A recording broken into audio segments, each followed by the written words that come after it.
Si había que sembrar zacate, sembramos zacate, porque cuidamos una finca que era de ganado. Ahí se ordeñaba, ahí se le daba zacate a las vacas, se sembraba zacate, se hacía de todo. La falta de comunicación de la madre con la hija, de la manera en la que nos criaron a nosotros, que el cariño y el acercarte a sus padres era como que, nosotros casi nunca nos acercábamos a nuestra madre y un abrazo, buenos días, hola mamá.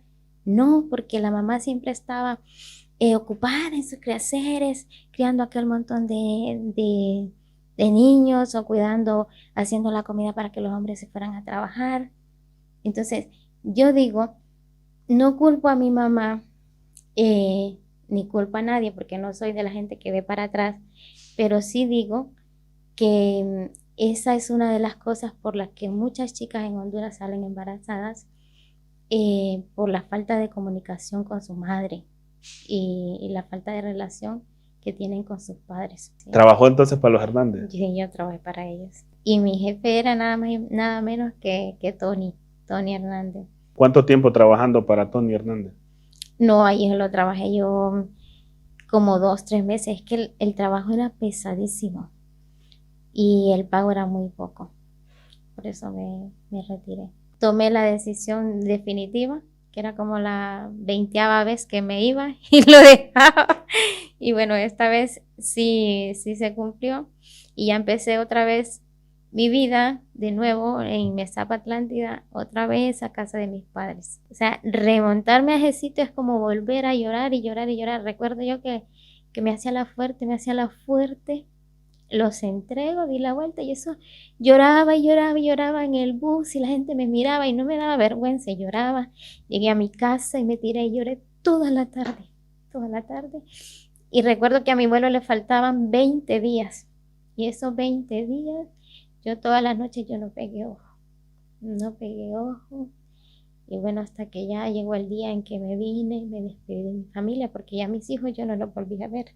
Miren, eso lo pasamos tan mal porque la niña estuvo en migración como un mes y no la soltaban. No sé por qué motivo no la soltaban, pero yo no sabía nada de ella.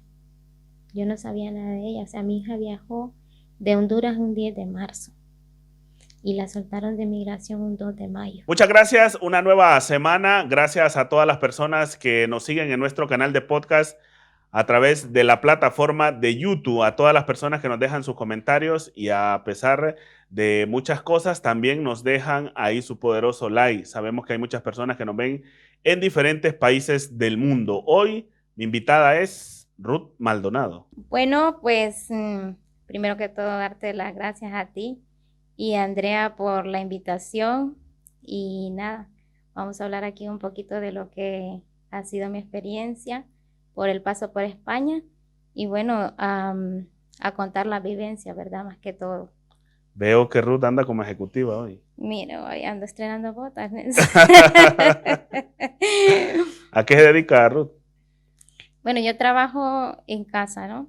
Como la mayoría de las catrachas aquí en España, pero también hago mis negocios extras, ¿verdad? Para pasar un poquito más desahogada. Un trabajo muy duro, el trabajar como empleada de hogar, dicen. Sí, muchísimo. Por Sobre todo cuando tenemos esas jornadas largas, es muy, muy duro. ¿Trabaja interna o externa? Yo trabajo externa, pero me quedo los viernes. Entonces siempre salgo como el sábado muy, muy cansada. Salgo el sábado a las 11 y pues casi lo considero como semi-interna. O sea, porque igual a las 8 que me queda llegar a mi casa y dormir. ¿Los horarios que se Entonces, manejan, cuáles son para una empleada de hogar? bueno, si es externa y si el patrón es considerado y se apega a la ley, pues obviamente te va a ofrecer un salario de 8 horas. 8 horas. Y ya dependerá de cómo ellos lo pongan el horario.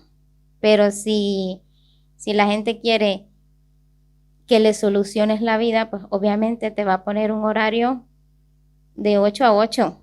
Incluso hay gente que quisiera que uno le trabajara más y porque ya sería absurdo. Y lo lamentable, Ruth, también es que hay mujeres que se atreven a agarrar este tipo de trabajos, quizá por las circunstancias que viven también, que no tienen una oferta mejor, pues se quedan con un trabajo de esto. Hombre, yo considero que muchas veces se aprovechan de lo que es la necesidad de nosotras cuando llegamos aquí, ¿verdad? Porque llegamos, no traemos quizás el dinero suficiente, aquí cuesta mucho encontrar trabajo y cuando el tiempo se nos está cortando, el dinero se nos está acabando, pues agarramos lo que nos ofrecen. Y entonces es ahí donde caemos en aceptar lo que el jefe quiere. ¿Por qué? Porque tenemos la necesidad de trabajar.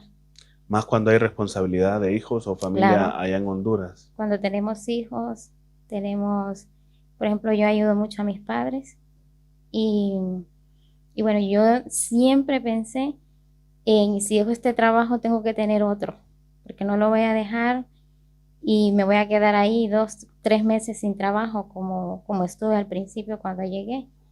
Entonces siempre quería estar asegurada y estar estable. Y por eso pues me quedé yo creo que 5 años en el trabajo que tengo. Antes de venir a España, ¿cómo imaginaba el ambiente laboral, Ruth, por aquí en España? Bueno, ya me lo imaginaba. Yo tengo amistades de hace mucho tiempo que están por aquí. Y bueno, mi mejor amiga vive aquí de hace 10 años y ella siempre me contaba lo duro y lo difícil que era el trabajo. Ella siempre me decía, el día que vengas aquí vas a trabajar mucho, porque es muy, muy duro. Lo preguntaba también porque a otras personas les han pintado quizá algo diferente y vienen engañadas a este país y cuando ya llegan aquí se dan cuenta del trabajo duro que hay que hacer para poder salir adelante.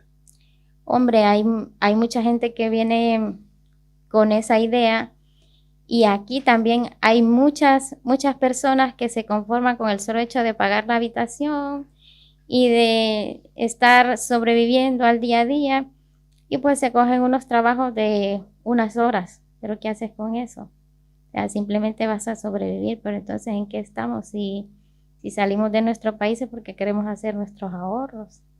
Entonces considero yo que esa idea que alguien se puede hacer al llegar aquí y ve que las cosas no son como son, pues replantearse si quiere estar en España 3, 4 años y perder el tiempo o quiere de verdad venir a aprovechar el tiempo. Porque este es un país que nos ofrece, sí, nos ofrece por lo menos lo que en nuestro país no podemos hacer. Ahorrar, qué sé yo, para mí ahorrar 200 euros o 300 al mes es un logro porque es que en Honduras yo no llegaba ni a ahorrar un peso. No llegaba a ahorrar nada. Y Prácticamente en Honduras se vive al día uno. al día, y yo nunca pude lo que yo siempre quería, que era ayudar a mis papás. Yo siempre decía, el día que yo tenga, los voy a ayudar. Y les voy a hacer esto, les voy a hacer lo otro. Y no se puede cuando vives allá, estudias, te gradúas y no encuentras trabajo luego. Y es que lo que digo yo también, que en Honduras no hay trabajo para empezar. Y si lo encuentra la persona, pues igual gasta más de lo que gana en su trabajo, tanto como en transporte, en alquiler, las personas que alquilan, en gastos públicos como ser energía, agua, y además la canasta básica que está muy alta.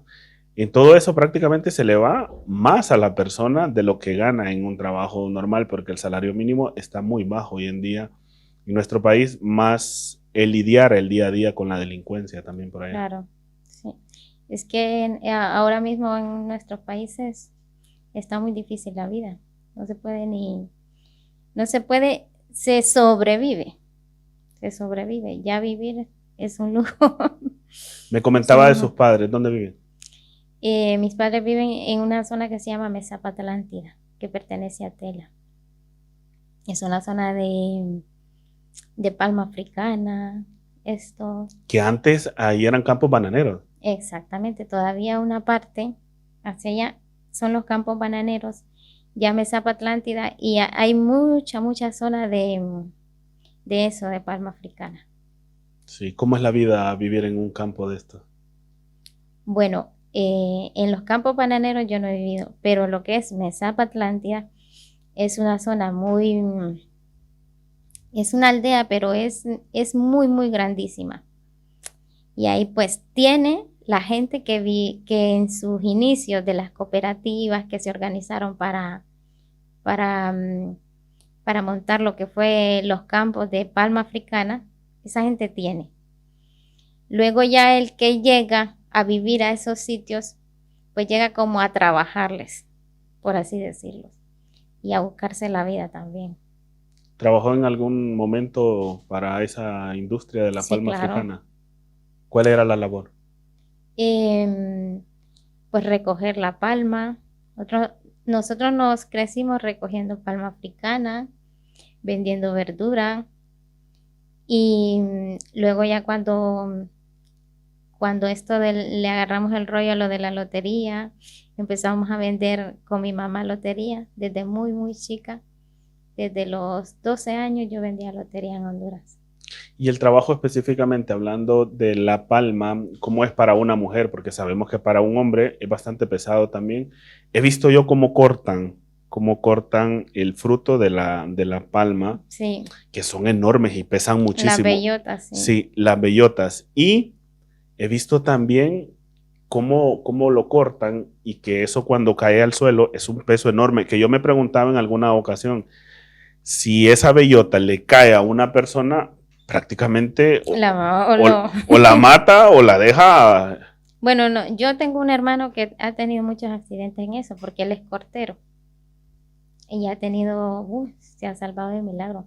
Porque mira, cuando la palma está pequeña, la cortan de esta manera. Sí. La golpean con una especie y cae. Pero cuando la palma va creciendo, a eso le van añadiendo un niple y entonces eso, a medida va la palma más grande, le van añadiendo. Y cuando ya está más alta, eso lleva un malayo, una especie de cuchilla. ¿Cómo le llaman a eso? Malayo. Malayo. Pues imagínate que a veces te cambian la función, dependiendo de la empresa en que trabajes, pues unas veces te agarran de cortero, otras veces de mulero, porque vas con la carreta y con el caballo, picas y tiras la bellota esto lo hacen los hombres. Y una vez mi hermano va de eso, de mulero, o sea, el mulero va después del cortero. Por ejemplo, aquí cortaron y entonces pasa el mulero y la recoge. Llevan un orden Llevan un entonces. orden, sí va un orden. Y después del mulero van los junteros, los que recogemos ya la pelotita que aquella bellota desprendió. Ah, también recogen esas Claro, pequeñitas. esa es la que recogemos las mujeres. Porque es Y menos eso pesado son, también, claro, porque no requiere porque es de el fuerza. trabajo es recoger y llenar sacos. Y por un saco que te pagaban antes, 20 lempiras. Y cuesta mucho llenar un saco de eso. Cuesta muchísimo, trabajábamos con el agua hasta aquí. O sea, es una labor muy, muy dura. La Y de es los que porteros. para las personas que no saben también, la palma africana tiene que sembrarse en zonas donde haya agua. Y claro, siempre tienden a ser zonas que cuando llueve mucho son Se inundables. inundan, Sí, sí. se inundan. Y es muy Y difícil recogerla y hacer el trabajo y tal. es un proceso, aparte del tema de las cuchillas que hablábamos, yo no sabía cómo le llamaban a esas cuchillas, pero sí las he visto, que tienen mucho filo y que la ponen como en una especie de Ujú. una vara, algo así, y cuando bajan esa fruta. Pues a mi hermano lo golpeó una cuchilla de esas en la cabeza. Imagínate, La cuchilla, la cuchilla, sí. Que por poco lo mata, sí. y sí le hirió la cabeza. Sí, claro, sí que Mucho. está vivo de milagro, mi hermano. Porque aparte que son cuchillas que tienen mucho filo, como ya lo Sí, decía yo, porque para cortar una bellota de esas requiere de mucho filo eso. sí, sí. Me imagino yo que se desprendió la cuchilla. Mi hermano iba un poco más adelante del cortero y a este se le cayó. Sí. Se le cayó y mi hermano va un poco más adelante y ¿qué le salvó a mi hermano? Que el hombre este le habló. Y Le avisó. No. sí, que le gritó. Ajá. Y cuando él escuchó su nombre o algo, él giró la cabeza. Y entonces la cuchilla lo pasó golpeando, pero solo le quitó todo el copito. O sea, ahora yo me río, pero en su momento casi nos moríamos. Porque como le agarré el cuello, le corta la Hombre, cabeza. es que mi hermano, nosotros pensábamos que se iba a morir, porque yo te digo el copito para que no suene feo, pero es que fue todo eso así. Estaba mi hermano con todo esto La literal, mollera, literal, sí. Y lo que era todo la y parte de arriba. sí. Y nada, mi hermano estuvo en el hospital y esto. Afortunadamente no le tocó nada más que no fuera la piel y eso así. Y pues estuvo como en un tratamiento con algo aquí, pero no le pasó a mayores. ¿Le pusieron injerto o algo? ¿O como Ah, le pusieron no, injerto? fíjate que le cosieron y ya estuvo, pero le cosieron toda la parte así.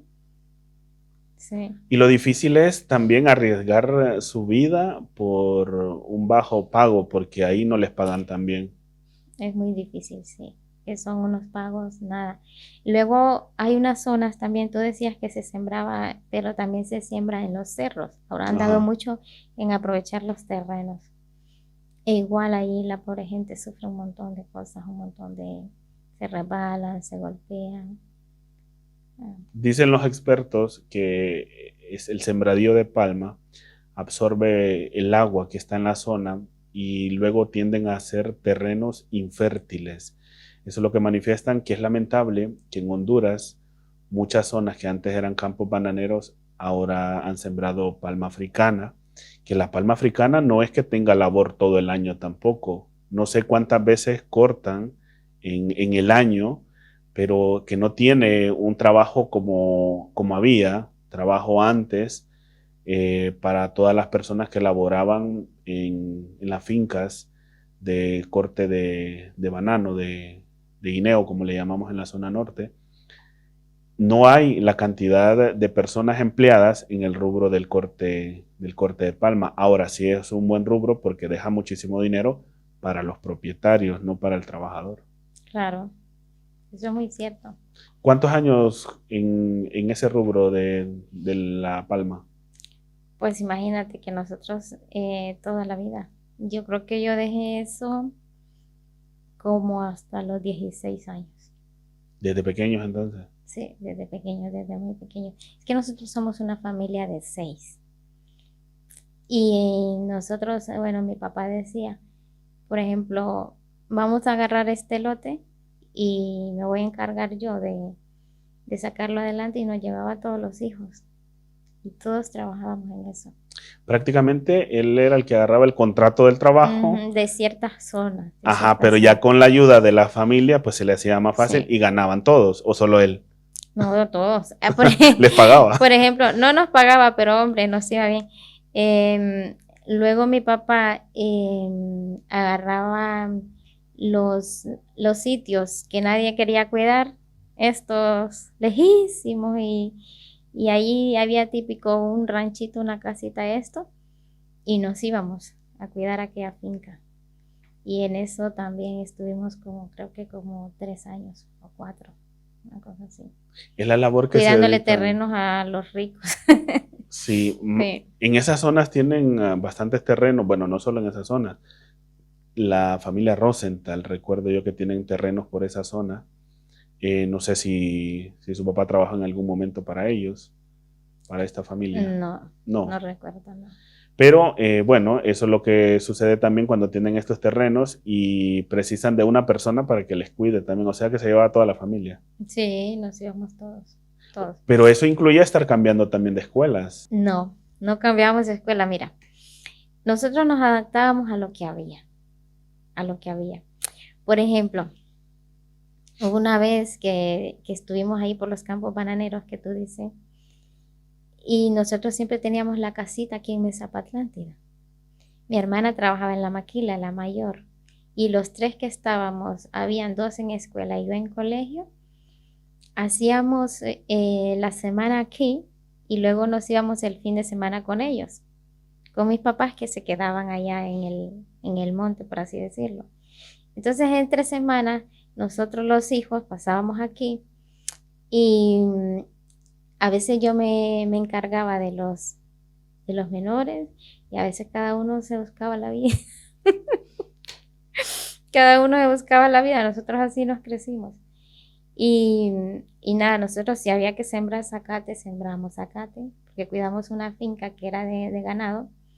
Ahí se ordeñaba, ahí se le daba zacate a las vacas, se sembraba zacate, se hacía de todo. Que en Honduras le llamamos haciendas a En la esta. hacienda, cuidamos una Sí. hacienda con mis papás, sí. En la hacienda pues me recordé que había muchas gallinas, pero muchísimas gallinas. O sea, tengo recuerdos muy bonitos de ese sitio. O sea que aprendió muchos labores del campo. De todo, nosotros tapiscábamos maíz. Sembrar sí no lo sembré, pero sí recolectarlo sí lo recolectábamos. Le hacíamos a todo. Y picaba mucho el cuerpo cuando Ay, tapiscaban. sí. El ajuate, sí. Lo pregunto porque en su momento yo hice esa labor y pese que yo soy de ciudad, pero nos fuimos a vivir un tiempo con mi abuela y fue en el pueblo donde mi abuela aprendí esas labores del campo yo también en 2 años prácticamente. Y recuerdo cómo es tapiscar maíz bajo ese tremendo Uf, sol, sí, un cómo le pica el sol cuerpo. horrible. Sí, y las labores del campo son muy pesadas, pero aprende muchísimo uno. Aprende muchísimo, muchísimo, muchísimo. De una cosa de lo que yo sí odié, que no, que no, o sea, no, hombre, las otras labores son llevaderas, porque tú dices del maíz, lo que te pica pues el ajuate y pues no pasa nada más. Ahora lo llevé malísimo con lo del junte de la palma que te digo, porque yo le tengo fobia a las serpientes. Y te salen una de serpientes ahí de todos los estilos. Claro que ahí viven muchas serpientes en Te lo esas juro, palmas. horrible, bajo la palma, bajo aquí, bajo allá.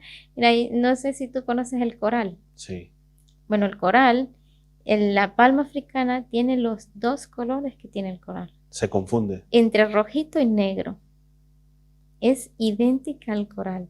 Y a veces cuando la fruta está muy madura y cayó la bellota, hombre, se regó todo. Y esas matas, uno dice, está bueno aquí. Y el juntero, obviamente, lo que quiere es llenar el saco. Y cuando no anda supervisor ni nada, uno lo que hace es esto, ¿no? Agarrar por montón, Agarrar así con basura y todo. con basura y todo. Y serpiente. Y una vez yo iba a agarrar una serpiente, ¿no? Ay, casi me muero o sea, me tiré hacia allá del susto porque iba a abrazar el coral. Dios mío, solo de acordarme me muero. Y mi papá llega tranquilo. Coralia, Coralia. Los señores no andan con miedo ni con nada. No, y la serpiente que sea, Ay, no. pudo ser Yo un es que coral les o pudo tengo ser un una barba. fobia así a las serpientes, horrible. Bueno, lo que se abundaba ahí el coral y la mentada boa. O sea, la boa la confundes con el barba y con la boa, porque los colores son similares. Sí. Solo que la una tiene los colores más pálidos que la otra, porque el barba lo que es muy listo y sus colores son como más brillantes, más brillosos. Más llamativo. Sí, más llamativos que la otra, pero es malísimo. Hombre, cuánta gente en esa zona, cantidad de gente que han sido mordidos por un barba. No, y estas personas, si no Conocemos gente que se ha quedado sin el brazo, otros que han muerto. es que lo que se dice es cortar el área donde lo ha picado un barba. Ya. ¿Por qué? Porque para que llegue a un centro médico una persona y se desplace allá, prácticamente ha muerto una Han persona. muerto. Si es que el barba son minutos para que la gente muera. Es una de las serpientes que hay en Honduras, una de las más Sí. peligrosas. Pues esa zona abunda lo que es eso, porque es un clima, ya te digo, muy tropical. Y abunda, hay demasiada palma africana, abunda la serpiente, sí. Y pese a todo este trabajo que hacían entre semana o fines de semana, se logró graduar, Ruth. Yo sí. ¿De qué? Perito mercantil. ¿Por qué perito mercantil? Porque solo tenía dos opciones. Ajá. Perito mercantil o solo habían dos carreras en esa época ¿Cuáles en el eran? colegio. Perito mercantil y administración de empresas. A mí me llamaba más la atención la otra. Que el perito normalmente se enfocaba en trabajar en un banco. Trabajar en bancos y llevar la contabilidad y Casi eso, sí. siempre ese era el sueño de un perito. Era el sueño de un perito trabajar Sí, en un banco, sí, ¿verdad? ¿verdad? Bueno, te digo que yo tuve la oportunidad de cumplir mi sueño, porque me salió un muy buen trabajo en una cooperativa de estas organizaciones que te digo de Palma Africana, que los trabajos ahí son muy, muy buenos. No sé si tú has escuchado hablar de Ondupalma. Sí. Bueno, Ondupalma es una empresa de la 36 Guaymas que tiene como socios todos los cooperativistas de la zona. Y hombre, también es el sueño de todos los peritos que se gradúan por esa zona trabajar en Ondupalma o en una de sus cooperativas. Sí. Bueno, a mí me contrataron en una de ellas y mi papá estaba, ay, que mi hija va a trabajar ahí, está súper orgulloso y tal. Yo solo salí del colegio y ¡pum! Me embaracé. ¿Y el sueño del trabajo? No, espera, no, yo salí del colegio en noviembre y yo para enero ya estaba embarazada, pero mis papás, la típica historia de Honduras que la chica se embarazó aún estando con sus padres y tal, pues así. Y entonces, y que salió huyendo con mi mochila de ropa en la noche, y aquel me estaba esperando en la bicicleta por allá. Ese fue el regalo de Ese, graduación. ese fue el regalo. ¿Y Esa, cómo planifican eso, Ruth? Porque sabemos que en estas comunidades también a veces el novio le tiene temor al papá, a la reacción del papá de la mujer. sí. ¿Cómo planean eso ustedes de escaparse?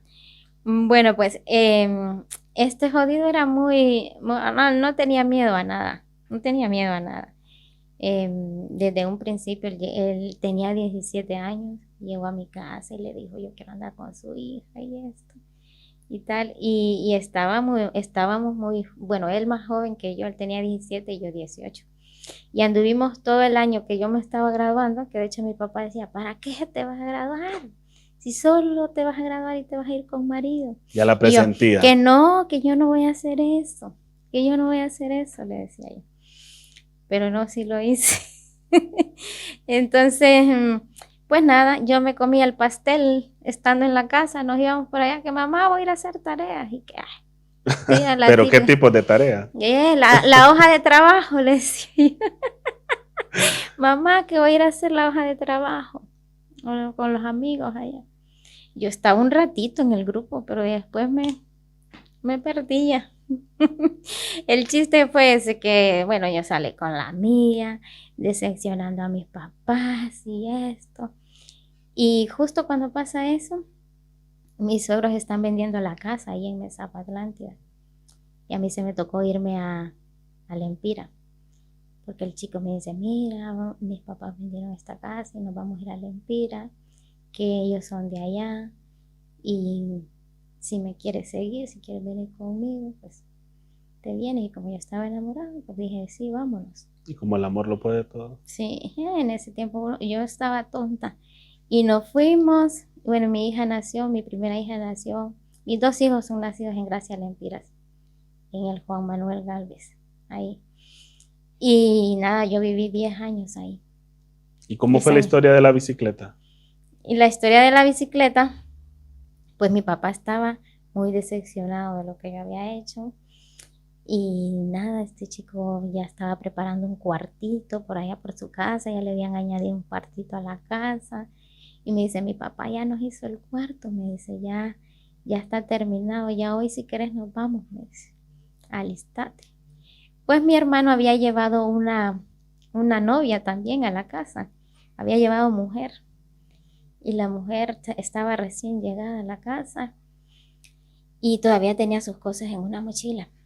Entonces yo digo, bueno, se llegó la hora, se llegó el día y preparé mi mochila, preparé la mochila de esta chica, le saqué lo que pude de ella y metí lo mío y entonces y tiré la mochila al solar de la vecina. Y en la noche me estaba esperando como 2 cuadras más adelante y yo me fui y una amiga me alcanzó la mochila. Al siguiente día yo ya amanecí en otra casa, así yo todo, ay, ¿qué hago aquí? Y tocan las puertas como a las 6 de la mañana. ¿Qué pasó? Le digo yo, era la mujer que había llevado a mi hermana. Ruth, me dijo, usted me trajo la mochila, me dice, y en la bolsa de frente están todos mis calzones. Había dejado sin calzones, la dicha esa mujer. La pobre mujer ni se imaginaba. Sí. Bueno, No, lo bueno que era la cuñada que se había llevado la mochila. sí, claro, bueno, no, pero son cosas que uno se ríe, ¿sabes, Nelson? Pero son cosas que pasan por la mera ignorancia y la situación que vivimos en nuestros países. La falta de comunicación de la madre con la hija, de la manera en la que nos criaron a nosotros, que el cariño y el acercarte a sus padres era como que, nosotros casi nunca nos acercábamos a nuestra madre y un abrazo, buenos días, hola mamá. No, porque la mamá siempre estaba ocupada en sus quehaceres, criando aquel montón de niños o cuidando, haciendo la comida para que los hombres se fueran a trabajar. Entonces, yo digo, no culpo a mi mamá, ni culpo a nadie, porque no soy de la gente que ve para atrás, pero sí digo que esa es una de las cosas por las que muchas chicas en Honduras salen embarazadas, por la falta de comunicación con su madre y la falta de relación que tienen con sus padres. Porque yo volví al tiempo y yo decía, pero que si alguien me hubiera dicho, mira, haz esto, haz lo otro, o si yo de alguna manera me hubiera acercado a mi madre en ese tiempo y le hubiera dicho, mamá, estoy haciendo esto, ¿tú qué opinas? ¿Yo qué hago? No sé qué. Ahí yo creo que las cosas hubiesen sido diferentes. Porque después de eso que te cuento, de que mi hija nació allá, de que yo estaba por allá por la Empira sin idea de qué hacía con mi vida, con mi hija pequeña, mi papá me consiguió el trabajo en la cooperativa esta que te digo. Que hombre hubiera podido cambiar un poco la historia, ¿no? Y me vengo a trabajar ahí, a la cooperativa. Y el hombre claro, como éramos dos pequeños que no sabíamos de la vida, que veniste, que nada, que si no te venís, que yo me voy a tirar de un puente y que no sé qué. Dramático, ¿no? Dramático, claro. Y yo estaba, o sea, ese podría haber sido mi futuro en Honduras, ese trabajo. Y nada, pues, y que la niña que te extraña, que está pequeña, no sé qué. O sea que la niña queda Yo en la había Lempira. dejado en Lempira en ese tiempo. Y mi mamá me dice, no, te estoy hablando como por el 2007, por ahí mi niña tenía 1 año. No, me dice mi mamá, que mejor andate, que dejas ese trabajo, que la niña está pequeña y luego ya volvés. Bueno, cuando yo renuncié al trabajo, yo lo único que pensaba era que iba a volver a decepcionar otra vez a mi papá, que le iba a causar otra doble decepción. Claro, porque para él era un sueño el Él era un trabajar sueño su de hija que su ahí. hija estuviera trabajando ahí, ¿sabes? Pues nada, pues lo hice y volví otra vez allá. Volví otra vez a la Empira. De las muchas veces que nos dejábamos y volvíamos, esta fue la primera. Y entonces, pues nada, en ese son así me tiré como 9 años viviendo en la Empira, en la Flor en la Empira. ¿Y cómo era la vida ahí en Lempira? Porque es una zona muy fría del país también. Uy, la zona es muy, como te digo, ahí la gente vive solo de lo que es la cosecha, la gente que tiene pues su ganadito y más que todo yo creo que de las remesas, pero ahí trabajo. La gente es muy emprendedora, Sí. eso sí. La gente siembra sus cosas, luego va a la ciudad y las vende y se compra lo que le hace falta y ese es el modo vivendi de la gente de la Empira. Y llegó a conocer Gracia. Claro. Viajaban a Gracia. Claro, es que Las Flores, Lepaera, Gracias, todas estas son ciudades muy cercanas. Sí, a lo que me refiero que a veces las personas también se quedan en su comunidad y no les gusta salir mucho. No, yo siempre he sido, Nelson, que yo he sido muy, muy pila, siempre. Hombre, en ese tiempo yo me estuve como unos años de la típica mujer de casa que no sale ni a la esquina, pero yo sí luchaba, gracias por encontrarme un trabajo bueno, por una oportunidad. y me mandaban a hacer los 1000 papeles, que saques esto, que saques lo otro, y a la hora de la hora éramos 20 para un trabajo, y hombre, era muy difícil, pero, pero también sé, ahí sí, sí me lo ocurre. Una vez estuve trabajando, sí, con Coneanfo, que es una sociedad de estas que dan ayudas a las aldeas, y anduve, ahí conocí muchísimo, ese trabajo me gustó, porque nos iban a tirar a las aldeas más remotas. Y ahí pues encuestábamos la gente, hablábamos con la gente. La típica encuesta: tiene baño, tiene esto. Hombre, conocí muchísima pobreza, muchísima. Esas zonas recónditas del Empira, y la gente es muy, muy pobre. Hay muchísima necesidad. A mí del Empira siempre se me viene la imagen, nosotros, digo nosotros porque éramos un equipo de personas que viajábamos con el expresidente Manuel Zelaya Rosales. Y me acuerdo que en esa zona, en una ocasión de un poder ciudadano, ahí en Empira, miré como una señora de aproximadamente unos 60 años andaba como una especie de sopamagui con arroz en una bolsa. A mí me sorprendió eso porque era su comida que ella andaba guardando, porque en esa ocasión estas personas bajaban de la zona montañosa de todo ese sector y bajaban donde iba a ser la concentración del poder ciudadano en busca de ayuda Ya, económica. Y ellos bajaban, pero traían su comida. Y en esa ocasión miré a esta señora y digo yo, ¿cuánta pobreza hay aquí? Y no solo eso, habían personas incluso descalzas que sí, viajaban de muchas zonas, llegaban, casi siempre eran personas mayores ya, se veían muchos niños también. El nivel de pobreza que tenemos en esa zona, digo yo, en Lempira, es extrema, es porque extremo, sí.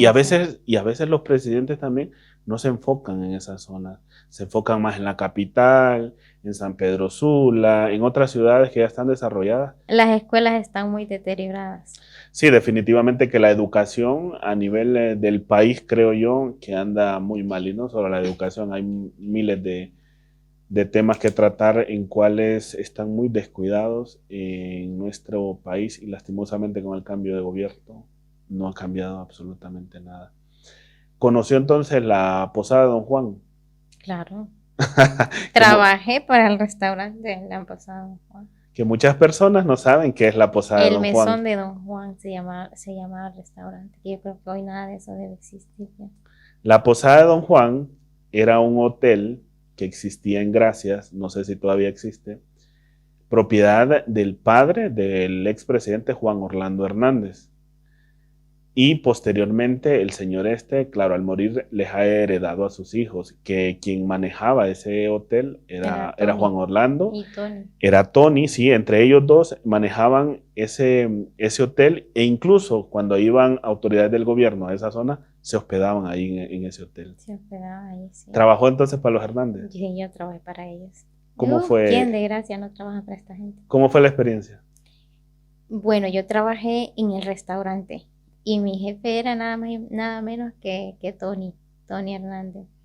Él era ahí, y bueno, como el trato que tuve con él, hombre, como persona, muy bien, muy, muy amable. De hecho, éramos muchos empleados en el restaurante, porque en Gracias Lempira, para lo que es la feria, lo del, la feria del Indio Lempira, la del 19 de julio, o 20, no sé qué, ya olvidé qué fecha es, pues eso es ahí, Es una gran es fiesta. una gran La hacen fiesta. en el Parque Central. Eso es, bueno, llega muchísimo turista, para que tengas una idea, y hay mucha algarabía, los trajes típicos son de otro mundo, Nosotros y transmitimos, creo que fueron 5 años consecutivos, sí, lo que se celebra el Día del sí, Indio sí, Lempira, ahí en Gracia, es un y es espectáculo, espectáculo, sí, sí, es un muy bonito. espectáculo ver los carritos, los niños con sus trajecitos, o sea, es algo muy, muy bonito.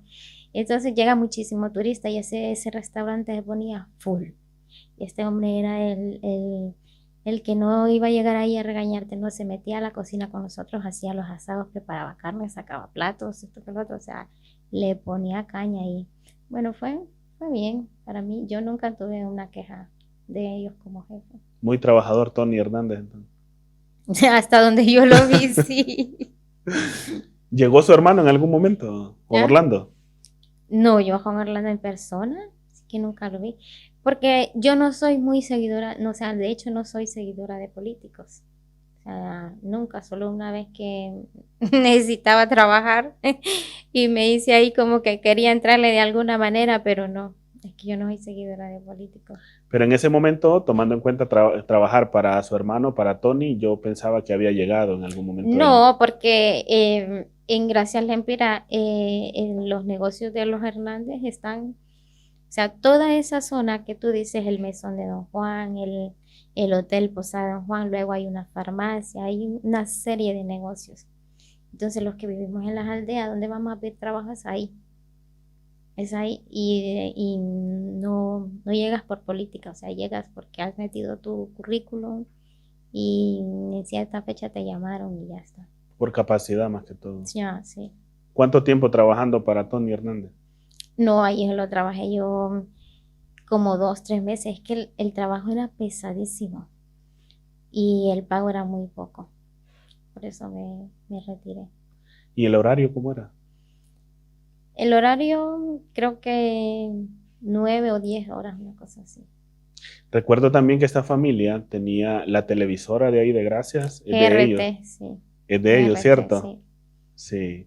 Yo es que a esta familia, o más que todo a los Hernández, a los dos ellos, Juan Orlando y Tony, yo los conozco por allá en el 2005, creo que fue, justo ahí en Gracia, transmitiendo también lo que hacían ahí. Yo en ese momento trabajaba para Canal 6 y nosotros íbamos todos los años a transmitir desde ese lugar lo bonito que se vivía ahí y cómo hacen la actuación de cómo asesinan al indio. Muy Ujú. bonito, la verdad. Sí, muy bonito. Y fue en ese momento cuando nosotros también, estas personas de esta televisora de propiedad de los Hernández, nos pidieron colaboración para que nosotros les transmitiéramos la señal de nosotros, de Canal 6, para ellos retransmitir en el medio local, porque es un canal local lo que tienen ahí, bueno, o tenían en ese No, momento. no sé de verdad. Sí es, yo creo que ese canal todavía está, fíjate. Pues con No la lo sé. incautación que hizo la A lo OAVI, mejor lo no, dudo. no. Pero yo ya te digo, todo el tiempo que viví ahí en la Flor del Empira era escuchar GRT a todas horas, porque mi suegra lo ponía las noticias. También tenían una radio, yo creo que la Congolón era de ellos. Y creo que la tenían en el mismo lugar. Sí, en el mismo sitio. Sí, en el mismo lugar Sí, funcionaba la tenían radio y radio y la la televisión. televisión, sí. Sí. Bueno, eso es cadena nacional en el Empira, todo el canal y la radio. Entonces, como persona, Tony era buen jefe. Sí, fue buen jefe, sí. Posteriormente, entonces, a vivir en Lempira. Me va mal en el amor. ¿Y eso? Por el hombre el cual Por el dejó hombre el cual Mesapa. dejé Mesapa, dejé mi trabajo, dejé El hombre de 10 la años de mi bicicleta. vida, el hombre de la bicicleta. Sí, bueno, resulta que... Pero ya te digo, Nelson, yo no culpo a nadie, ya te digo, nosotros empezamos nuestra relación muy jóvenes, Muy inmaduro. muy inmaduros, y bueno, yo creo que de parte de él, yo creo que no sabía ni a qué se metía. Y bueno, era una cuestión de que este año me las ponía con una, el otro año con otra, y así. Hasta que mira, yo un día dije, este hombre ya no va a cambiar y yo voy a seguir perdiendo mi vida y mi tiempo y nada. Pues tomé la decisión definitiva, que era como la 20ª vez que me iba y lo dejaba. Y bueno, esta vez sí se cumplió y ya empecé otra vez mi vida de nuevo en Mesapa Atlántida, otra vez a casa de mis padres. Por eso te digo que yo siempre decía que el día que yo pueda, yo voy a ayudar mucho a mis padres, porque siempre me quedé con ese deseo de que me había graduado y nunca les había podido retribuir nada de lo que ellos habían hecho por mí. Que aparte es un gran esfuerzo que hacen los padres Claro, para poderle dar la educación que sí. uno... Entonces yo siempre tenía ese deseo. Cuando vuelvo a casa de mis padres, porque Ya este hombre, de hecho, ya vivía con su actual pareja en Gracia Lempira y yo estaba con los suegros en las Flores Lempira. Ya había hecho el cambio ya. Ah, Ya había hecho el cambio él. él ya se había hecho el cambio, ya se había llevado todas sus cosas y tal. Ya prácticamente yo estaba con los suegros, me quedé con los suegros. Bueno, me vuelvo a donde mis padres y ahí empiezo de nuevo con lo de la lotería, ya había salido lo que era la diaria y empecé a vender diaria, Habían más opciones ya. sí. Empecé a vender diaria, pues y me iba muy bien con la diaria. De eso yo me alquilaba mi casita y vivía con mis dos hijos. Para ese tiempo ya eran dos niños entonces, porque Para, hablábamos es- de una niña al inicio. para ese tiempo, yo ya, o sea, en el medio de que yo me iba y lo dejaba, me quedé embarazada de mi segundo hijo. Pero ya la relación, o sea, ahí ya no había ni relación, ya todo estaba tirado, eso ya no valía para nada. Entonces ya él ya estaba viviendo más allá que acá. Pero yo no me iba porque tenía a la niña en el colegio, o sea, en la escuela. Aquí decimos colegio, pero ya vimos escuela. Cuando ya la niña salió, yo un año me fui, pero ya iba embarazada del niño y no me daba cuenta, no me daba cuenta. Pues nada, estuve 2 años o 2 años y medio, creo, vendiendo la diaria y bajo el sol, bajo la lluvia, o sea, una cosa terrible. Y no me iba, llegó un momento en que yo dije, no, esto no va a ser para mí ya y yo tengo que cambiar esto. Y mi amiga la que estaba aquí me decía, Ruth, que venite, conseguiste el pasaje y nosotros te prestamos los euros, nosotros te recibimos, o sea, no estás haciendo nada. Y tomé la decisión, lo más duro que he hecho en mi vida, yo creo que lo más difícil de ir a entregar a mis hijos a la abuela de ellos, o sea, A los ex suegros. a los ex suegros. Eso fue una cosa terrible, Nelson, que yo creo que a nadie se lo deseo. Me llama la atención, ¿por qué no a su papá, sino a los suegros? Esa es una pregunta que me hace todo el mundo. ¿Por qué no a sus papás? ¿Por qué? Porque en la zona de mis papás viven en Mesa Atlántida. Aparte de que es una zona mucho más peligrosa, mis hijos, nosotros habíamos vivido con los suegros, yo había vivido con ellos casi 10 años. Y mis hijos estaban más hechos a estas personas que a mis padres.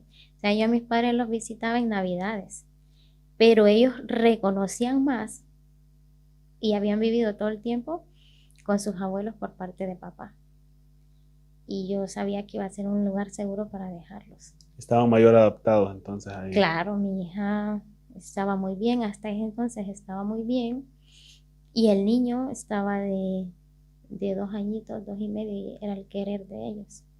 ¿Cómo fue el tomar esa decisión en ese momento? Si nos remontamos a ese tiempo, ¿cómo sucede eso? Bueno, ya te lo digo que o sea, no avanzaba para nada. Yo me había estancado pagando lo que era la casita para vivir, esto, los niños enfermos, viviendo al día a día. Y yo toqué puertas, llamé a una prima que estaba aquí porque mi amiga me había dicho, consíguete con el boleto que te consigas y nosotros lo demás. Bueno, entonces mi prima me dice, mira, yo no te puedo ayudar porque o sea, tengo mis cosas y esto. Bueno, pues nada, no pasa nada, prima, le veo. Pero yo dejé todo así, ¿no? Pero ella sí hizo algo bueno por mí. Llamó a un primo que tenemos en común en Estados Unidos, que yo no molestaba por vergüenza. Y un domingo me llama este primo y me dice, prima, usted me está buscando dinero para irse para España, ¿no? Sí, primo, le digo yo. Dice, ¿cuánto necesita? Pues el boleto, le digo que me cuesta tanto, me dice. Prima me dice, vaya, dígale a Helvin que le dé ese dinero, me dice, que era el hermano de él, ¿no? Pues Nelson, yo una tarde de un domingo yo ya tenía mi boleto. De un miércoles a domingo yo ya lo tenía y yo ya tenía que tomar la decisión de ir a dejar a mis hijos a este sitio, que recuerdo yo que tenían que venir a recogerlos a San Pedro. sea, remontarme a ese sitio es como volver a llorar y llorar y llorar. Recuerdo yo que me hacía la fuerte, los entrego, di la vuelta y eso lloraba y lloraba y lloraba en el bus y la gente me miraba y no me daba vergüenza, y lloraba. Llegué a mi casa y me tiré y lloré toda la tarde.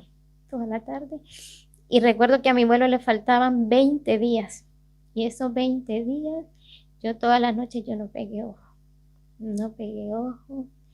Y bueno, hasta que ya llegó el día en que me vine, me despedí de mi familia, porque ya mis hijos yo no los volví a ver. Desde ese entonces ya Claro, y son 5 años. en ese momento era algo incierto, porque como se podían volver a ver en un par de años, podrían no volverse a ver nunca. Fue una decisión muy difícil, aparte de dejarlos también con la familia de su padre. Sí, fue muy difícil.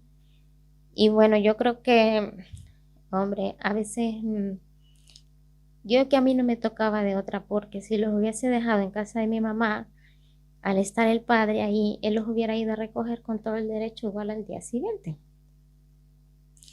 Pero bueno, igual son cosas que pasan y sí creo que le va mejor a las madres que los han dejado con su mamá, porque con el pasar de los tiempos a mí la tortilla se me fue volteando. ¿Por qué? A ver, Nelson, cuando yo llevo aquí ya 2 años, mi hija que yo dejé con 11 ya tenía 13. Ya él entró a la adolescencia, empezó a jugar el mentado Free Fire y estaba ya muy rebelde, ya no se quería ni esto, no quería lo otro, discutía con la abuela ya todo el tiempo y eran llamadas a las 3 de la mañana. Mami, véngase, véngase, yo ya no quiero estar aquí, mamá, véngase. Recuerdo yo que yo ya tenía aquí 2 años y medio, ya va a ser mi primera tarjeta. Y yo le digo, hija, que espere, que ya me queda poco, que espere, que aguante, que al tener mi tarjeta yo llego y me la traigo, por lo menos a usted. Y entonces, bueno, y mi hija seguía con el mal comportamiento, con el mal comportamiento. Y la suegra me decía, ex suegra, me decía, Ruth, esta niña está muy difícil, hay días que va para peor y yo ya no sé qué hacer, porque ustedes son los padres y ustedes son los que le ponen mano dura, por así decirlo, porque ella a mí no me obedece. Bueno, entonces yo recuerdo yo que sufría mucho por eso. Y un día me dice el padre de la niña, o te la llevas vos o me la traigo yo. Pero yo no me sentía preparada en ese momento porque no tenía ni la primera tarjeta, ni tenía un piso. O sea, me sentí que no tenía nada para traerla, pues. Y en ese momento él seguía viviendo en Gracia. No, él ya había viajado a Estados Unidos. Él viajó a Estados Unidos con su mujer y su otro hijo y llegó y le estaba yendo bien. Entonces eso fue hace 2 años. Hace 2 años y de un día al otro me dice, la niña se viene. La niña se viene la siguiente semana. Y yo le digo, no, que cómo te la vas a llevar, que mi hija no te la vas a llevar, que yo dejé los dos ahí y los dos quiero llegar a encontrar. No, me dice que yo me la traigo. Y le digo yo, bueno, yo llamaba a mi hija, le decía, hija, ¿qué es lo que usted quiere? Me dice, no, que como usted nunca se vino, yo me voy con mi papá, porque usted nunca se vino. Entonces yo me voy a ir con mi papá porque yo aquí ya no quiero estar. Y le digo, eso es lo que usted quiere, pues yo no le voy a quitar los deseos que usted quiere estar con su padre. Y nada, pues en una semana tenía el viaje mi hija y se fue. Se fue, luego pasé yo como 3 meses otra vez aquí en España, 3 meses muy, muy duros.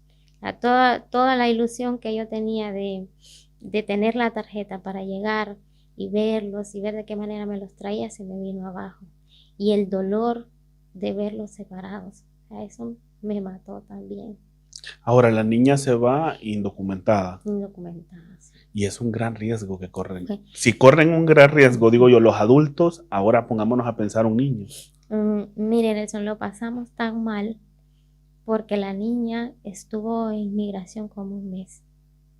como un mes y no la soltaban. No sé por qué motivo no la soltaban, pero yo no sabía nada de ella. Yo no sabía nada de ella. O sea, mi hija viajó de Honduras un 10 de marzo y la soltaron de migración un 2 de mayo. Un 2 de mayo, o sea, estuvo más de un mes en migración. Y se la entregan a su padre ya. Y se la entregaron a su padre, pero es que yo no me enteraba de nada porque yo tengo muy mala comunicación con este hombre. O sea, yo viví unos meses horribles durante ese tiempo. Pero ya que mi hija sale con mucha depresión, con muchas cosas, con muchos problemas. Y que se lo pasaba muy mal, o sea, la adaptación allá, ¿no? El rollo de adaptación allá. Y le costó muchísimo hacerse también. Así. Yo creo que es muy duro ver cómo la familia, los hijos y todo se desintegra una vez que tomamos la decisión de viajar y que es por el mismo futuro de ellos. Porque yo siempre le decía, yo vengo aquí porque yo no quiero que ustedes hagan los mismos trabajos que yo hice, yo quiero que ustedes tengan oportunidades, que el día de mañana tengan un techo y no les toque andar de arriba abajo. Y bueno, yo espero que ella un día me entienda así. Y lo que sucede también, que a veces los hijos no comprenden esta situación, no comprenden cómo un padre arriesga todo y deja lo más amado que son sus hijos por venir a buscar un mejor futuro para ellos directamente, no para nosotros, sino para ellos. Y a veces no comprenden ese tipo de situaciones y llegan hijos a rechazar a sus padres después de un par de años Sí. sin saber lo difícil que la vive un padre o una madre en este país. Yo creo que a mí mucha gente me dice, hasta que ella no esté en el momento de que le toque vivir y que le toque experimentar, ella no la va a entender y no la va a entender por todo lo que usted ha pasado. Hasta en ese momento ella se va a dar cuenta. Pero yo creo que sí va de hijos a hijos. Se separan los hermanos en ese momento entonces. Se separaron, sí, y eso a mí me dolió muchísimo. El niño queda en Honduras. El niño queda en Honduras, ella se va y mi niño ahora está solo con la abuela, o sea, con los abuelos. ¿Y qué piensa él? ¿Sí se quiere venir para España o no? Pues yo no le dejo elección.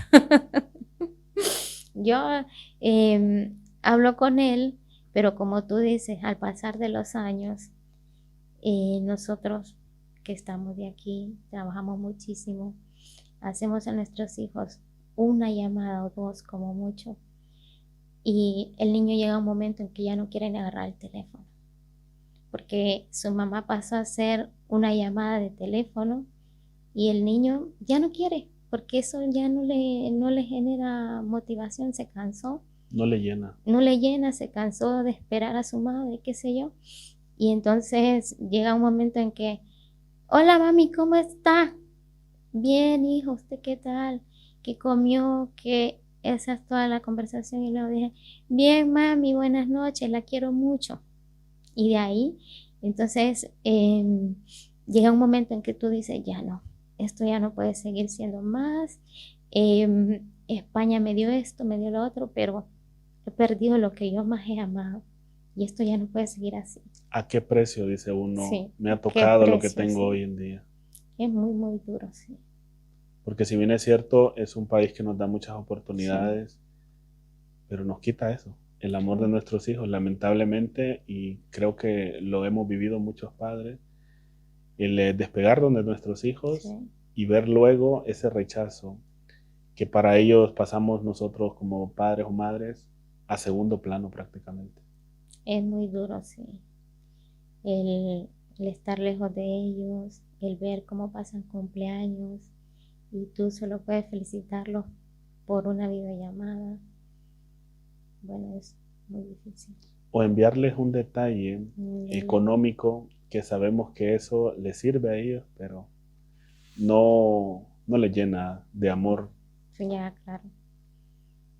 Eso es muy cierto porque yo, ya te digo, mi infancia fue que nosotros trabajamos mucho, pero yo siempre tuve a mis padres a mi lado, a bien o a mal, pero yo siempre los tuve.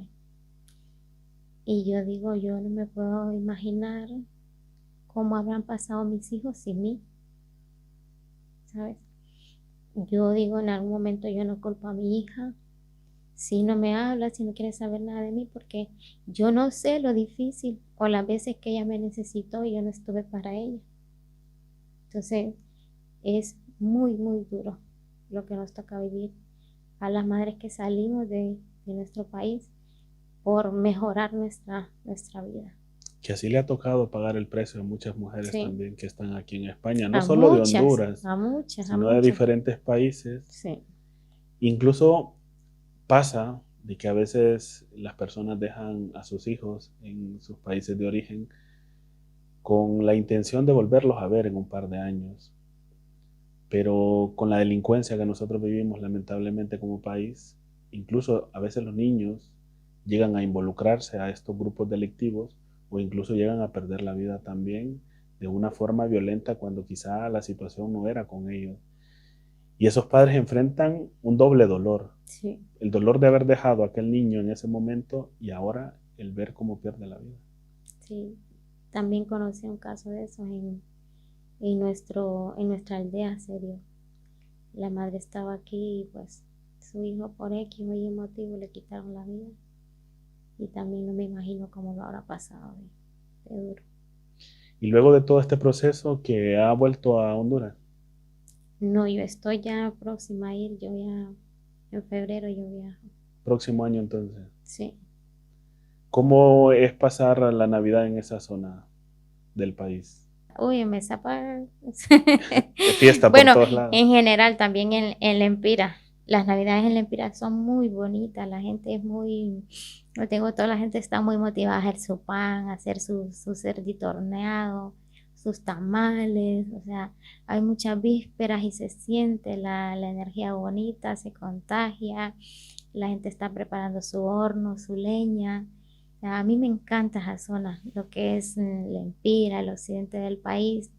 A mí me fascina todo eso, los ticucos, los totopostes, lo que es esa cultura, a mí me encanta muchísimo. Se emborrachan con chicha también. Con chicha, sí. Sí, son zonas que viven bastante estas tradiciones navideñas. No digo que en la ciudad no sucede, pero yo creo que se vive más en los pueblos, a pesar de la pobreza que tienen los pueblos. Sí, claro. Pero ya te digo, lo que pasa es que no necesitas mucho para ser feliz. Yo eso he aprendido, fíjate, que tú puedes ser feliz con poquito. Y esta gente, ellos son felices con su cerdito horneado, con su pan, con su café. O sea, esa gente es feliz. Esa gente es feliz. Y, y tú ves, puede haber gente que tenga mucho, pero tal vez esa gente vive amargada o vive disgustada por cualquier cosa, todo les molesta. La felicidad no se trata de los teneres de la vida.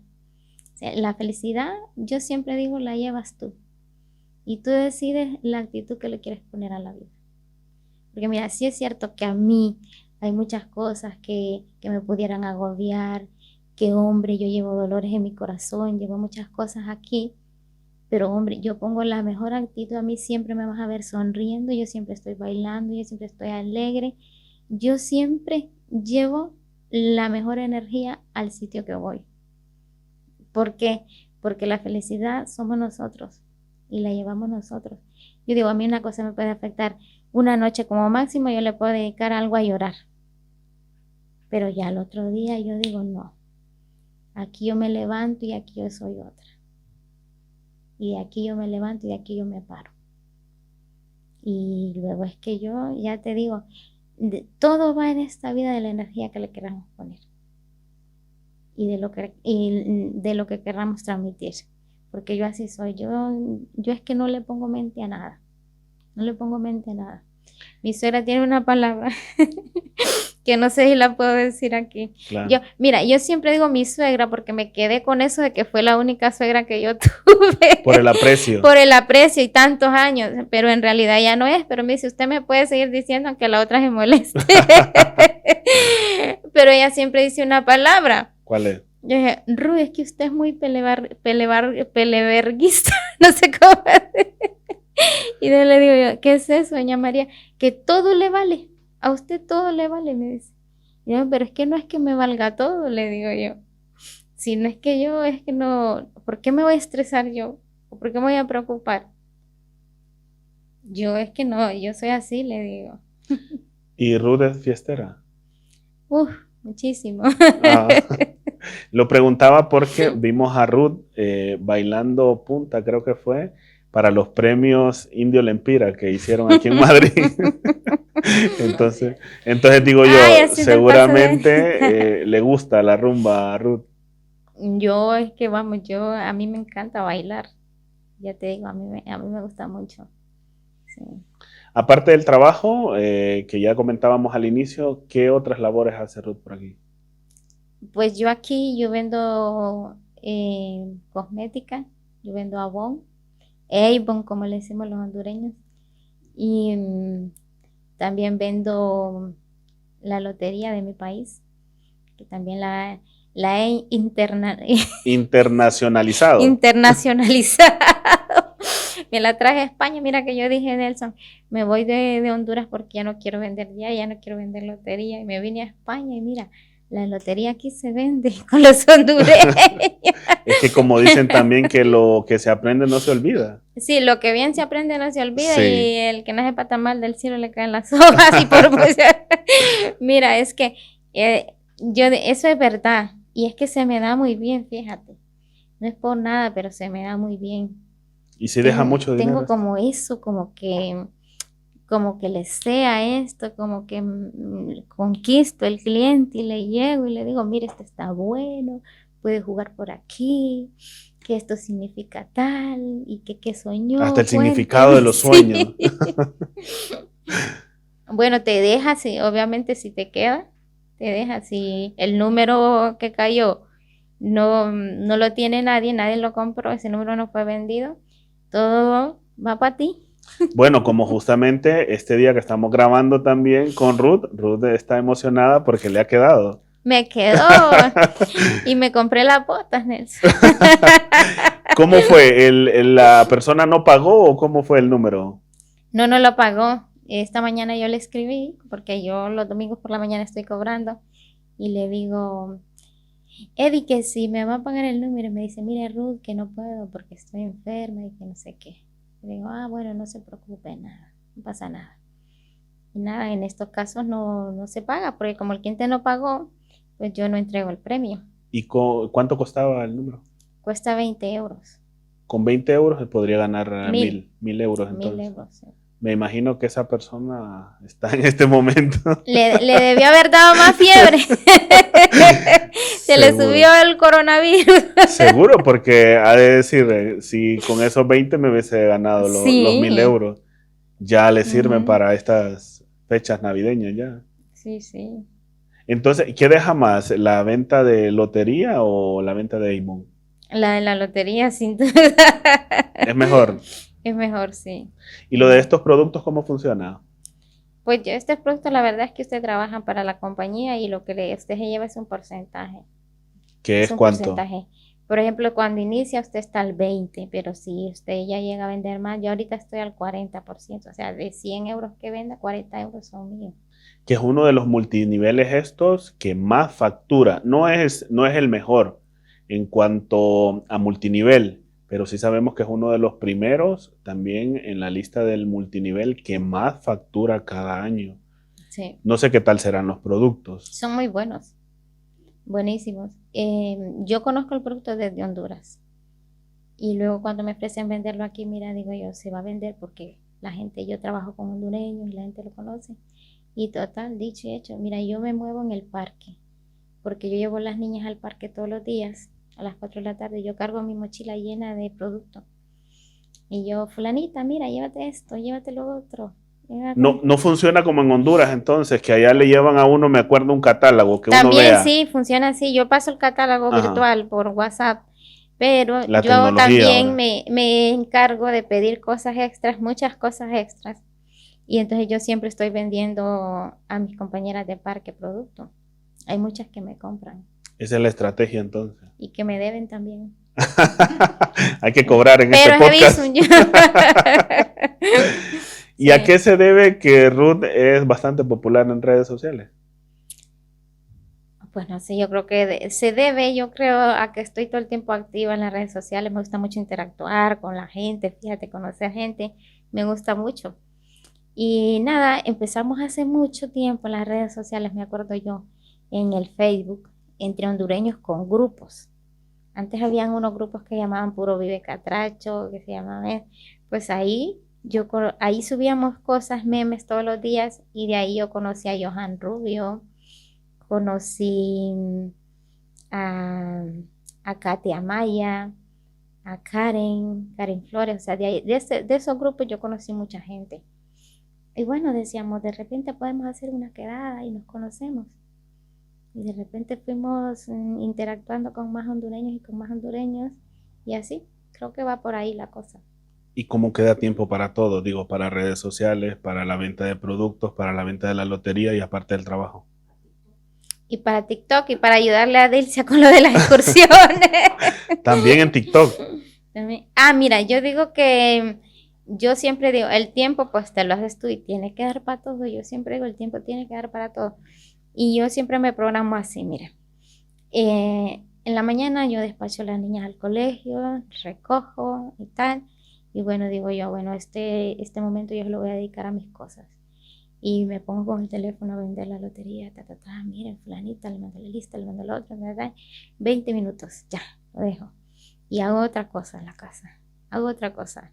Adelanto con la lavadora, pongo la secadora, pongo aquí, pongo allá, termino de hacer esto y lo otro, y me vuelvo a poner aquí a interactuar, y interactúo, mando mensajes, contesto, recibo, mando, y luego me vuelvo a poner otro ratito con la casa, y así, y así. Acuérdate tú, Nelson, que yo estoy en mi trabajo 12 horas, estoy prácticamente mi trabajo, es mi vida porque yo llego a mi casa solo a dormir, ¿no? Entonces, si yo no hago, yo siempre me mentalicé así, si yo no hago mi vida en este trabajo, ¿dónde la voy a hacer? Yo siempre le digo a la gente que se pregunte eso, porque hay muchas que dicen, ay, que el teléfono no lo voy a usar en el trabajo. No, su jefe usa su teléfono en el trabajo. Su jefe habla con su familia mientras está en el trabajo. ¿Por qué nosotras no?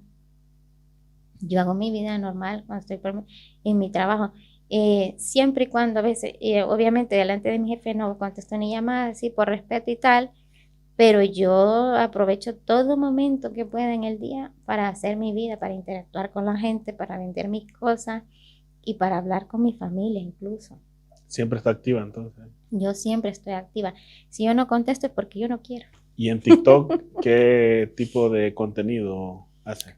Pues en TikTok mi contenido es muy como variado, porque a veces hago comedia, me gusta hacer mucha comedia y a veces de repente se me antoja bailar y bailo. O sea, no tengo como una temática definida.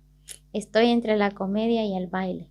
También sabemos que con este tema de la venta de productos, o sea, ya la lotería, a veces se quiere compartir en algunos grupos que existen aquí en España y son rechazados. A qué se debe? Somos rechazados, a veces nos aceptan las publicaciones, los de los grupos, pero lo que pasa es que como hay tanta gente en esos grupos y hay gente malintencionada, hay gente que nos llama estafadoras, nos llama que vamos a llamar a la policía y que no sé qué, y que eso es denunciable. Le digo yo, a ti, ¿en qué te afecta que yo haga mis cosas si no te estoy obligando a que me compres? Y o sea, es lo que yo estoy haciendo, no te afecta a ti, pues déjame tranquilamente que lo haga. Pero la otra vez a mí me amenazaron con denunciarme al siguiente día en la policía. No me volví a anunciar en un grupo yo. Y ahora de repente así publico en Facebook, pero más que todo lo estoy haciendo con mis contactos en WhatsApp. Ya bajo perfil. Mm, Con mis contactos en WhatsApp. Sí. ¿Y estos sorteos, qué es? ¿Cada mes? ¿Cada semana? ¿Cómo Cada lo maneja? semana, en Honduras la lotería es cada semana. Pero en el caso de Ruth, ¿cómo lo maneja? Ahora yo lo estoy haciendo cada semana también. Yo tengo, recuerda Nelson que tenemos el número abonado, como decimos en Honduras. Tienes abono. Ajá. Tienes el abono y la gente por pagar el abono. Yo no sé dónde va a sacar el dinero, pero a mí me pagan el abono. No lo sueltan. No lo sueltan, no. Entonces, pues todas las semanas lo estoy haciendo ahora y ya tengo ahí gente que ya tiene su abono.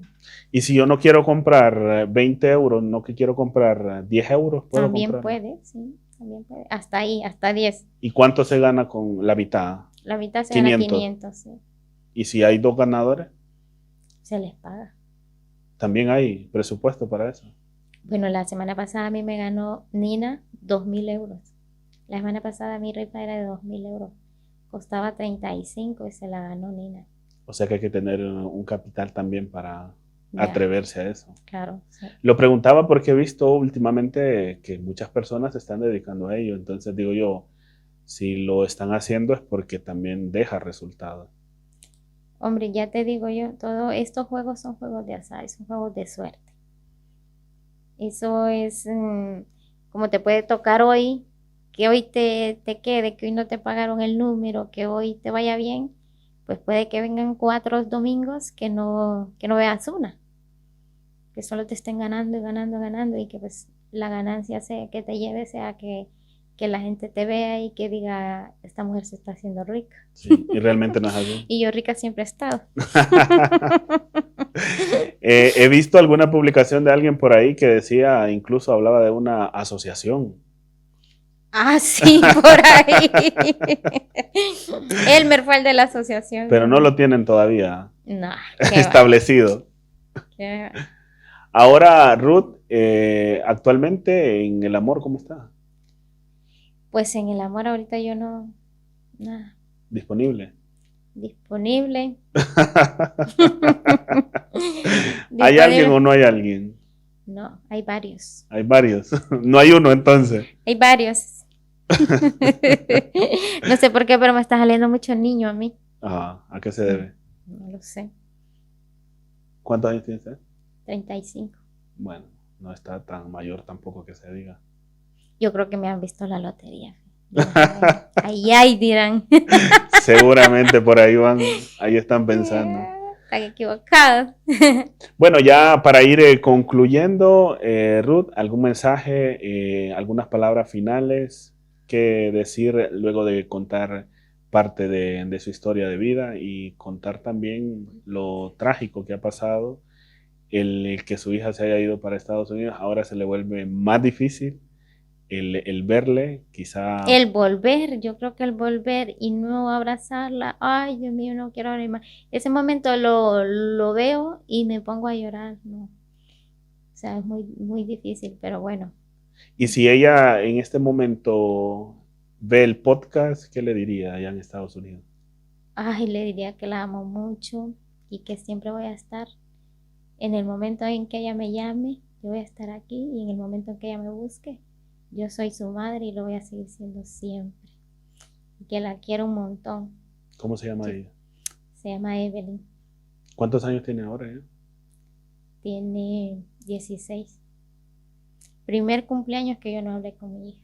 O sea, me dolió muchísimo. ¿No tienen comunicación en este momento? No, ¿A qué se debe? pues no lo sé. La última comunicación que tuve con ella fue en agosto.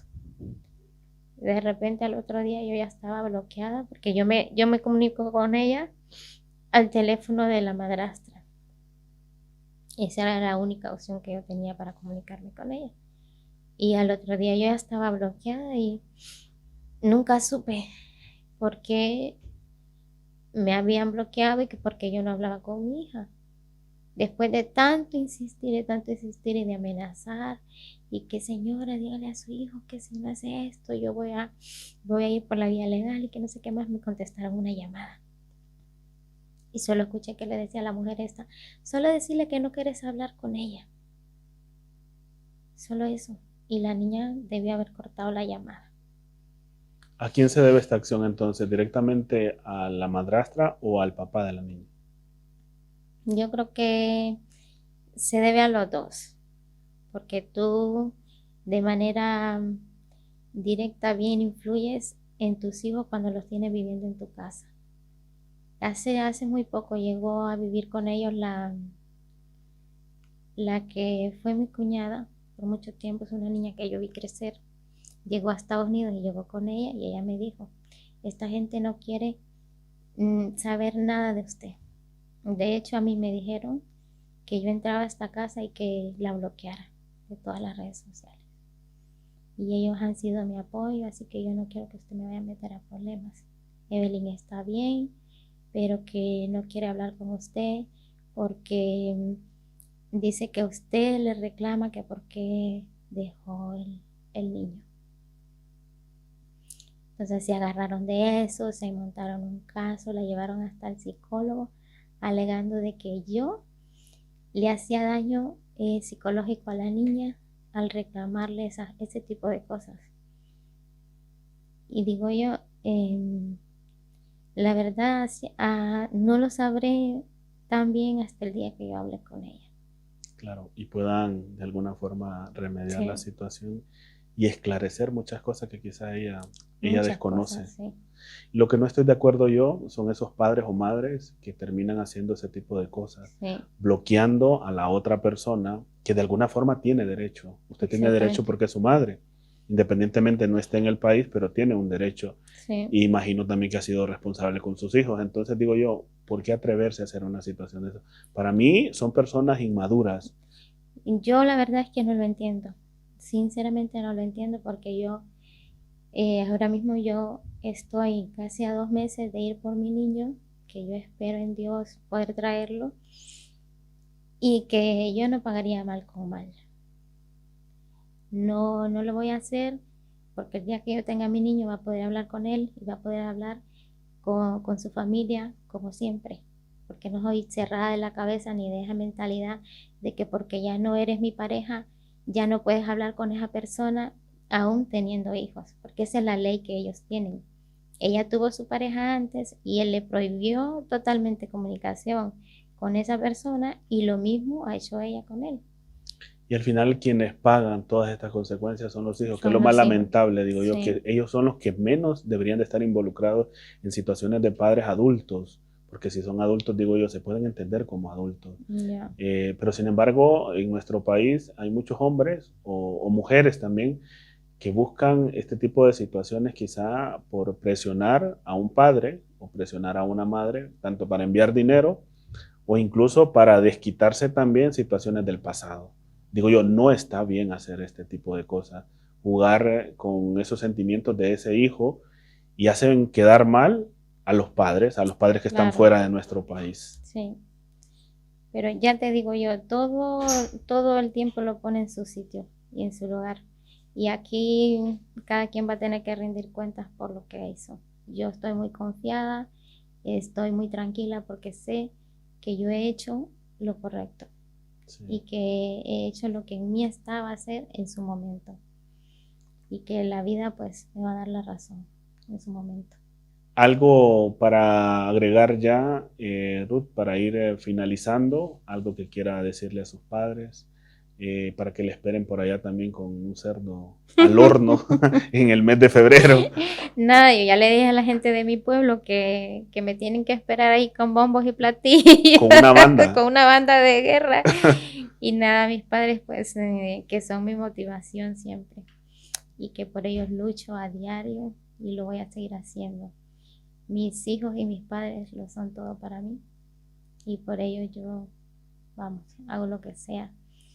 Y nada, a todas esas mujeres guerreras, ¿verdad? Que estamos aquí en España dándolo todo y también fuera del país, en Estados Unidos, donde sea que una mujer esté luchando, que dejó a sus hijos, que esté dándolo todo, quiero decirle que no se rinda, que no se rinda, que por muy lejos que uno vea la luz, que por muy lejos que uno vea la salida, que nosotros siempre está Dios con nosotros y que siempre tenemos la mejor respuesta de Él y que tarde o temprano la luz brilla para nosotros. Y a los hondureños que le sigan comprando la lotería. A los hondureños que estén aquí que me sigan comprando la lotería. Bueno, agradecerle a Ruth Maldonado, una hondureña originaria de la zona de Mesapa, Atlántida, allá en nuestro país, Honduras, Gracias también por tomarse ese tiempo. Justamente decidimos grabar este podcast un domingo, que es hoy que estamos grabando, por también el trabajo que ella tiene, que le consume bastante tiempo, aparte todas sus otras actividades que ha mencionado. Las redes sociales las dejaremos también en la caja de descripción para que usted vaya también y visite su perfil por ahí y le conozca un poco más a Ruth Maldonado. A usted, agradecerle también que cada semana está con nosotros compartiendo nuestro podcast, también suscribiéndose a nuestro canal y aparte de ello también nos deja ese poderoso like que sin duda alguna nos ayuda muchísimo. Me despido, mi nombre es Nelson Melgar, nos vemos la próxima semana en un nuevo podcast.